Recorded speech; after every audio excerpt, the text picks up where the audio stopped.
Ինչպես ստացվեց, որ հանկարծ Յամալը ավելի լավը դարձավ, քան Մեսին։ Մի քանի ամիս առաջ նա դրան առաջի Welcome էր։ Հերոսական զարգացում ապրում տղան։ Թե ինչա կատարվում Ռեալում, անգամ Մադրիդում չեն հասկանում։ Դե կռիվն ու ծեծն ու ջարդն էլ անպակաս են մեր կյանքում։ Subscribe for more content։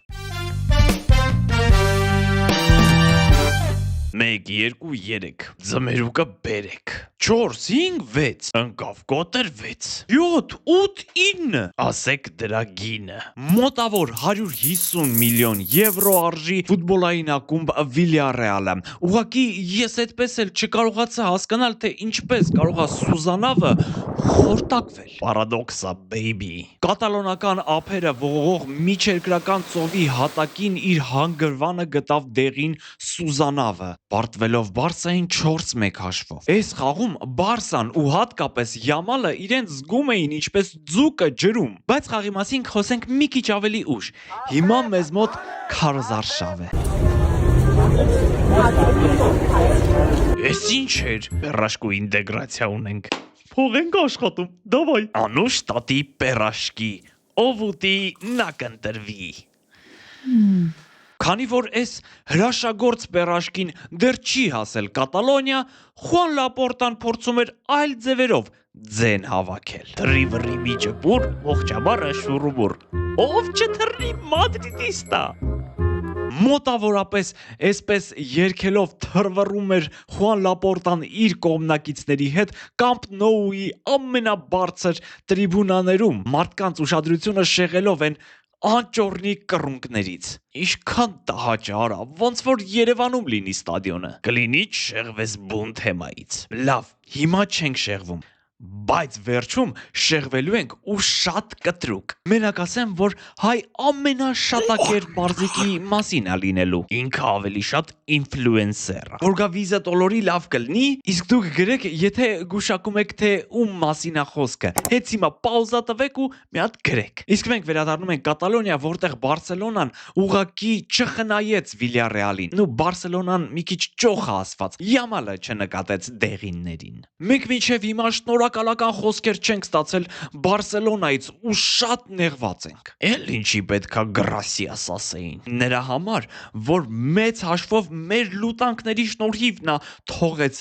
Նիկոլին։ Իսկ դու մոմը բռնած ասում էիր՝ «Մոլոդեց, ավելի ակտիվ»։ Իսպանացին ինչ սկսել է կուսական կյանք վարել, ահռելի աճ է գրանցել։ Ամեն խաղի հետ նրա էֆեկտիվությունը ավելի է բարձրանում։ Իսկ Վիլյարեալի ֆուտբոլիստները էլ չգիտեին, թե ոնց կանգնացնեն նրան։ Նա գրանցեց կարիերայի առաջին հետրիկը դառնալով Բարսելոնայի ամենաերիտասարդ ֆուտբոլիստը, որը նման հաջողության է հասել 18 տարեկան 230 օրական հասակում։ Նա այս հարցում ավելի լավն է, քան անձամբ Լեո Մեսին, որը իր առաջին հետրիկը գրանցել է 19 տարեկանում, իսկ թե որ խաղում այն իր շարժան խաղում, կարծում եմ կգրեք կոմենտներում, չէ՞։ Իսկ կարան Յամալը ու Բարսան Ատլետիկոյի հետ քամբեք անեն։ Բայց հետաքրքիր հարց է տալիս մեր երկարավզիկը։ Ատլետիկոն առավ Ադեմոլա Լուկմանին ու դրանից հետո սկսեց չնկատել մրցակիցներին։ Կարծես մինչ այդ Գրիզմանը, Ալվարեսը ու մնացածը կանգնել ասել էին՝ մինչև Լուկմանը չգա, գույա չենք անելու։ Գազան խաղ է սպասվում ու մենակ Պեդրիի ներկայությունը շատ բան է փոխելու։ Այս տղեն ուղղակի հանճար է։ Մի հատ նայեք վնասվածքից անմիջապես հետո դաշտ դուրս գալով ինչ ասիստ է կատարում Ռեալի ֆաներ։ Մի հատ անկեղծ ասեք, հնարավոր չի, չէ, չսիրել այս տղուն։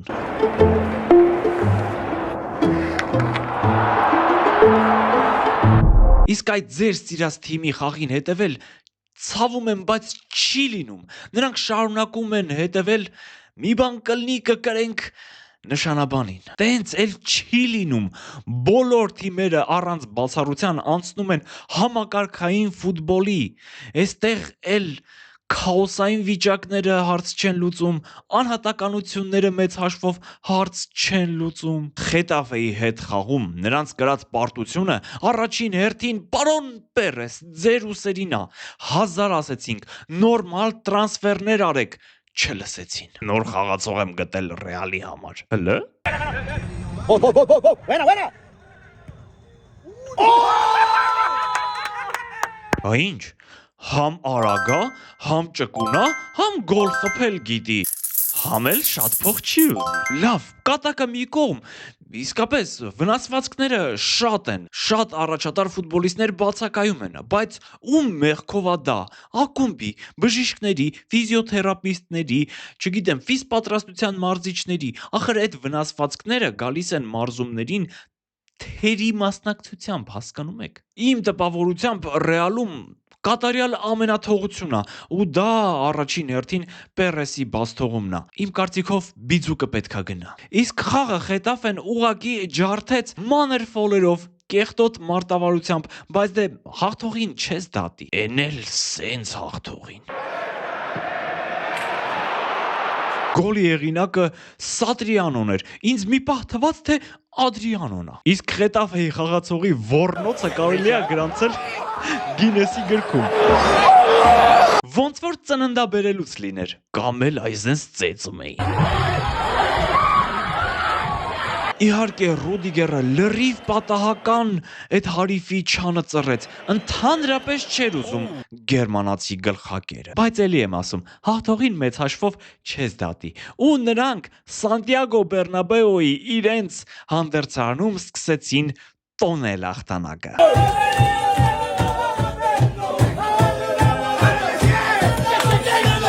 Ռեալի խնդիրը իրականում ոչ խաղն է, ոչ էլ գոլեր չխփելը,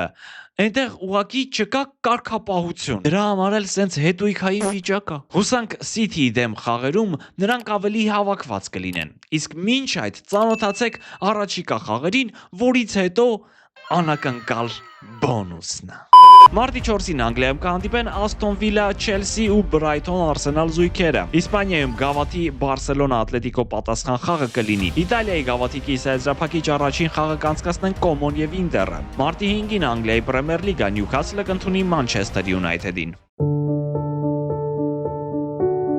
Ասթոն Վիլան այնքան լավ էր սկսել մրցաշրջանը, որ կարծիք կար, թե կարող են դառնալ Լեսթեր 2-ը, բայց եկան մութ օրեր, ամպեր կուտակվեցին ու նրանք պարտվում են անգամ Վուլվերհեմփթոնին։ Պահ, Արսենալն էլ Նիչե է խաղում գայլերի հետ։ Հետո դե հա, էդ էլ կա։ Բայց այս խաղում ամենակուրիոզը մրցավարն էր։ 69-րդ րոպեին Գրեգ Պոլսոնը հանկարծակի կանգնեցնում է խաղն ու վազում դեպի թունել։ Նեղացել էր։ Չէ, ցիստիտ։ Ու սա շատ լավ օրինակ է, որ մրցավարն էլ է մարդ, պետք չի ամեն ինչ բարթել նրա վրա։ Բայց դե ամեն դեպքում ընդմիջմանը կարելի էր գնալ ու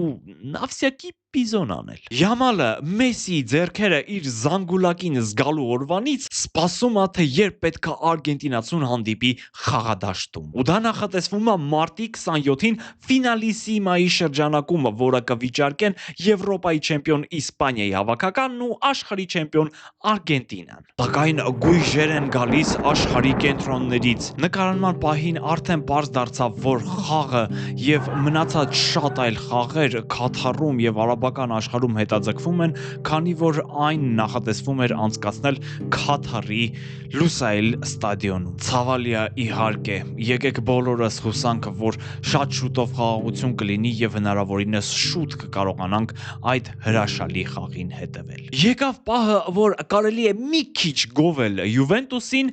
բայց նրանց հակահերոսած ցանկից չենք հանում, որ հանկարծ չհաբրգեն։ Մի հատ վայելեք Շիկու Կոնսենսաուի գոլը։ Ռոմայի հետ ասերիայի հերթական խաղում նրանք կրկին պարտվում էին 3-1 հաշվով, բայց վերջում կարողացան 2 գոլ խփել եւ հավասարեցնել հաշիվը 3-3։ Իսկ Յուվենտուսի ֆուտբոլիստները իրենց երեխաների աչքերին նայելու մի փոքր առիթ կունենան։ Բենջամին Շեշկոն շարունակում է հաղթանակ պարգևել Մանչեսթեր Յունայթեդին։ Քրիստալ Փալեսի դեմ խաղում սլովենացու գոլը կրկին հաղթական էր։ Իսկ դու նրան տախտակ էիր ասում։ Ես շարունակում եմ նրան այդպես ասել, բայց դե տախտակն էլ կարա որակով լինի։ Լեո Մեսին այնքան ուշադրության կարիք ունի, որ խնդրում էր Օրլանդոյի մարշչին, թե բա գա մի հատ ստորագրություն տամ էլի։ Մեսին խնդրում է ստորագրություն տա։ Այդ նույնա ոնց որ Վինիսիուսը իրեն համեստ հարսի պես պահի։ Արգենտինացին ուղղակի հեգնում էր։ Նատուգանայինից գեղեցիկ գոլ խփեց։ Արդյունքում Ինտեր Մայամին հաղթեց 3-2 հաշվով։ Իսկ Օրլանդոյի մարզիչը ենթադրաբար Մեսիին ասել է. «Այ թզուկ»։ Դարպասապանները վերջին օրերին ուղղակի կատարում էին։ Վայելեք Պիկֆորդի այս սեյվը, որը մեծ ներդրում ունեցավ Էվերթոնի հաղթանակի գործում Նյուքասլի դեմ խաղում։ Դավիթ Ռայան ուղղակի դրախտ է Արսենալի համար։ Ոնց, լոնդոնյան դերբիի մասին էսքանն է։ Հա, բա ինչ, Արսենալը հաղթեց 2-1 հաշվով։ 3 գոլն էլ անկյունայինից։ Հասկացեք, եթե մարդիկ ֆուտբոլ չեն խաղում, մենք անզոր ենք։ Անտոնին Սևիլիայի դեմ սկզբունքային խաղում շրջադարձ հարվածով գոլի հեղինակ դարձավ ու ֆաներին ասաց. Բայց այս խաղի հերոսն ուրիշ էր։ Ալեքսիս Սանչեսը Սևիլիայի կազմում փոխարինման մտնելուց հետո 1 րոպեվա ընթացքում գոլի հեղինակը դառնում, հավասարեցնում է խաղի հաշիվն ու ոչ ոքի ապահովում իր թիմի համար։ Բայց գլխավոր հերոսներն իհարկե Հենրիխ Մխիթարյանն ու Դի Մարկոն են։ Հայ կիսապաշտպանի էլեգանտ փոխանցումն ու իտալացու հրաշալի եզրափակումը կարելի է համարել արվեստի գլուխգործոց։ Ինտերը համարել է Միլանի թանգարաններից մեկում սիրուն դրած է։ Աշխարհի ամենահարուստ Ծառուկյանը, կներեք պարոն Ծառուկյան, ընկել էր մեծ կղանքի մեջ։ Միանգամից ասեմ, որ ես ոչ հավանում եմ այս տղուն, ոչ իր գործունեությունը, բայց քանի որ մենք սպորտի մասին ենք, դուք էլ ցանկացաք, որ անդրադառնանք, դրա համար այսօրվա մեր բոնուսը կլինի Ծառուկյան սթայլով։ Բա ասում էիր UFC-ն սպորտ չի, այս անգամ ըմբշամարտ էր։ Ավելի ճիշտ չափալախ։ RAF 06 ազատ ոճային ըմբշամարտի մրցաշարում Արմանը մրցում էր Ջորջո Պուլասի հետ, որը հանկարծակի չափալախեց։ Պատասխանը չուշացավ։ Հետո ամբողջ մենամարտը նորմալ անցավ։ Արմանը հաղթեց 5-3 հաշվով ու կատաղեց։ Նենց տպավորություններ, ոնց որ կողքինները ստարտի կանգնած են, թե երբ են սվաղելու իրար։ Բայց թե ինչի հարցակվեց այդ խեղճի վրա, տենց էլ պարզ չեղավ։ Դրանից ինչ խեղճ։ Բա հələ վիճակը նայի։ To our man, you're a little bitch. And by the way, if you guys watch Little bitch-ը ինչ է։ Ասում է տղա չես, 12 հոգով հարցակվեցիք վրես։ Բա Արմանը ինչ է ասել։ Ֆաֆո։ Fuck around and find out։ Իբր մի քիչ էլ տենց շարունակես, վիզդ կջարդեմ։ Կներես կլոպ։ Իսրայելը, Արաբա-Իրանը, ամերիկյան այս պատերազմը կղանք էր կերել այս մեկի դեմ։ Օջախները ծնվում էին մեկը մյուսի հետևից, գործին խառնվեցին նաև կին տղամարդիկ։ Անգամ ետնաբեմում նրանք չէին հանգստանում։ Ինչի ետնաբեմ, կարողա գիտես ցիրկ է։ Ցիրկ չէ, բայց դրամատիկական թատրոնին շատ նման է։ Չգիտեմ, ես այս ամեն ինչը շոու եմ համարում։ Ճիշտ է, շատ բան չեմ հասկանում UFC-ից, բայց կա կարծիք, որ այնտեղ բարձրանալու համար պետքա շատ մեծ հայտնիություն ունենաս։ Մուսկուլները այնքան էլ էական չեն։ Դրա համար էլ ուտելիքները գալիս են առաջին պլան։ Ծայրահեղությունների երկրում եք ապրում էլի։ Այսինքն, դե միտեղ պերաշկի են ուտում, միտեղ էլ բուրերով խոզի չալաղաչ։ Կիսվեք այս ու մնացած թեմաների մասին ձեր կարծիքներով, դրանք շատ կարևոր են։ Չմոռանաք նաև բաժանորդագրվել, որ ավելի մեծանանք։ Լավ մնացեք։